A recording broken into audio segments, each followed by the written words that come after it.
जो भी थोड़ा बहुत वजूद है कांग्रेस का बिहार में उसको ख़त्म किया जाए और जो 10-12 विधायक करीब जो है उनके कांटेक्ट में बीजेपी के, उनको अपने खेमे में लाने का प्रयास किया जा रहा है। इससे दो पहलू समझ में आएंगे। एक तो जो कांग्रेस के विधायक अगर बीजेपी में शामिल होते हैं तो इससे कांग्रेस का वहाँ पे पूरी तरीके से कह सकते हैं कि वजूद ही खत्म हो जाएगा। दूसरी तरफ कांग्रेस जिस कोशिशों में लगी हुई है कि जीतन राम मांझी आ जाए या लल्लन सिंह आ जाए, तो कहीं ना कहीं उनके आने से भी कांग्रेस कुछ खास कर नहीं पाएगी और उनकी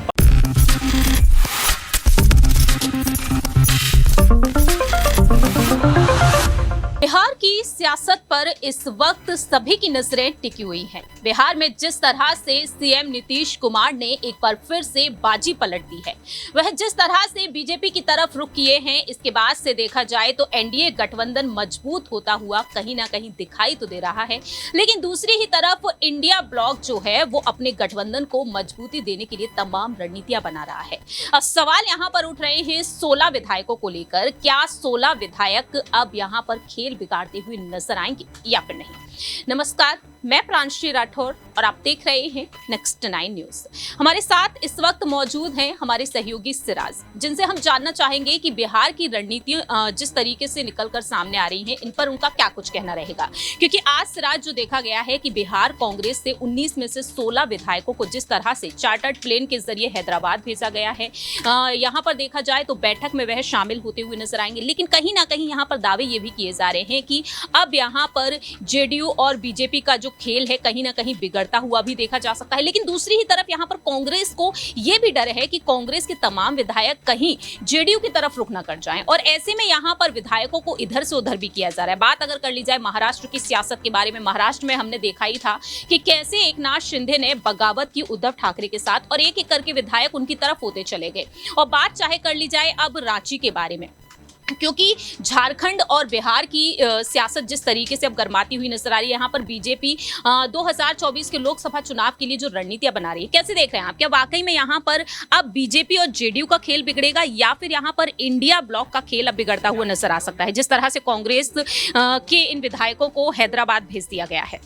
जी देखिए, आपको ये समझना होगा जिस तरीके से कांग्रेस के जो विधायक हैं वो हैदराबाद जा रहे हैं, तो इसमें जेडीयू और बीजेपी का कोई खेल नहीं है। इसमें कांग्रेस जो है वो मांझी को जिस तरीके से मनाने का प्रयास कर रही थी, लेकिन अब उसी के विधायकों की करीब अंदाजा यही लगाया जा रहा है कि जो 10 विधायक हैं 19 में से वो करीब बीजेपी के कॉन्टैक्ट में है। तो कांग्रेस जो है अभी अपने जो विधायक हैं उनको बचाने के लिए जो है हैदराबाद ले जाया जा रहा है, क्योंकि जिस तरीके से बीजेपी लगातार पार्टी तोड़ती है, चाहे हम महाराष्ट्र का देखें, चाहे कई राज्य हैं ऐसे जहाँ पर हमने देखा है कि जो विधायक हैं वो कभी भी दल बदल कर लेते हैं। ऐसे में जिस तरीके से कांग्रेस प्रयास कर रही है कि जो जीतन राम मांझी हैं या फिर जेडीयू के जो विधायक हैं लल्लन सिंह के खेमे में वो आ जाए आरजेडी के साथ और सरकार बन जाए, तो उसी तरीके से बीजेपी कोई छोटी पार्टी नहीं है। वहाँ पे बड़े बड़े नेता जो है कहीं ना कहीं नरेंद्र मोदी बैठे हैं, वहाँ पे अमित शाह बैठे हैं, वहाँ पे बड़े बड़े नेता बैठे हैं, राजनीतिकार बैठे हैं, वो भी यही बात को कह रहे हैं कि जो भी थोड़ा बहुत वजूद है कांग्रेस का बिहार में उसको खत्म किया जाए और जो 10-12 विधायक करीब जो है उनके कॉन्टैक्ट में बीजेपी के, उनको अपने खेमे में लाने का प्रयास किया जा रहा है। इससे दो पहलू समझ में आएंगे। एक तो जो कांग्रेस के विधायक अगर बीजेपी में शामिल होते हैं तो इससे कांग्रेस का वहां पे पूरी तरीके से कह सकते हैं कि वजूद ही खत्म हो जाएगा। दूसरी तरफ कांग्रेस जिस कोशिशों में लगी हुई है कि जीतन राम मांझी आ जाए या लल्लन सिंह आ जाए, तो कहीं ना कहीं उनके आने से भी कांग्रेस कुछ खास कर नहीं पाएगी और उनकी पार्टी खुद बिहार में जो है मिटती हुई नजर आएगी। देखिए, जिस तरह से यहाँ पर कांग्रेस को लेकर दावा किया जा रहा है कि कांग्रेस को कहीं ना कहीं एक बड़ा डर बैठा हुआ है कि बीजेपी की तरफ ये विधायक रुख कर सकते हैं, और ऐसे में यहाँ पर जीतन राम मांझी को मनाने की कोशिश भी की जा रही है। 2 मंत्रालय की बात कही गई थी और 2 मंत्रालय उनके बेटे को सौंपे भी गए हैं।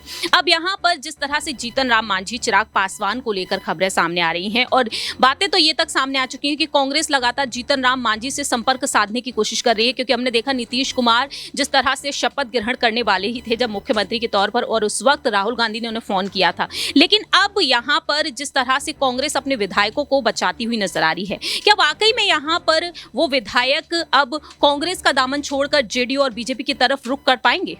जी देखिए, राजनीति में अभी जिस तरीके से बिहार की राजनीति में हो रहा है, एक तरफ आप एग्जाम्पल पे देख लें कि संतोष सुमन है, उनके बेटे को मंत्रालय मिल गया है, तो वो कहीं ना कहीं एनडीए के समर्थन में। वहीं जीतन राम मांझी लगातार इस बात को कह रहे हैं कि मुझे कांग्रेस की तरफ से मुख्यमंत्री जो है बनाने का मौका मिला था। तो बड़ा सवाल तो यही कि जो कांग्रेस अपने विधायकों को नहीं बचा पा रही है, वो जीतन राम मांझी को कैसे मना पाएगी और जीतन राम मांझी किस बलबूते पर जो है उनसे जाके हाथ मिलाएंगे। क्योंकि जब कांग्रेस पार्टी खुद उनके विधायकों का गारंटी नहीं है वो कब कहाँ चले जाएँ, तो जीतन राम मांझी का भविष्य क्या होगा। ऐसे में लगातार इन तमाम बातों को अगर नज़र डालें तो बिहार की राजनीति जो इसमें जो है काफ़ी कठिनाइयों से गुजर रही है। खासतौर पे कभी भी किसी को कुछ नहीं कहा जा सकता कि कौन किसके खेमे में चला जाएगा। आखिरी छोटा सा सवाल रहेगा यहाँ पर फ्लो टेस्ट को लेकर। 12 फरवरी को जो सत्र शुरू होने जा रहा है, ऐसे में बहुमत साबित करना है और नीतीश कुमार की तरफ से बार बार कहीं ना कहीं देरी की जा रही है। क्या वाकई में उन्हें डर सताया हुआ है यहाँ पर फ्लो टेस्ट अगर होगा तो कहीं ना कहीं फैसला उनके पक्ष में नहीं आ पाएगा? क्या यहाँ पर तेजस्वी यादव और लालू यादव रणनीति बनाने में सफल हो पाएंगे?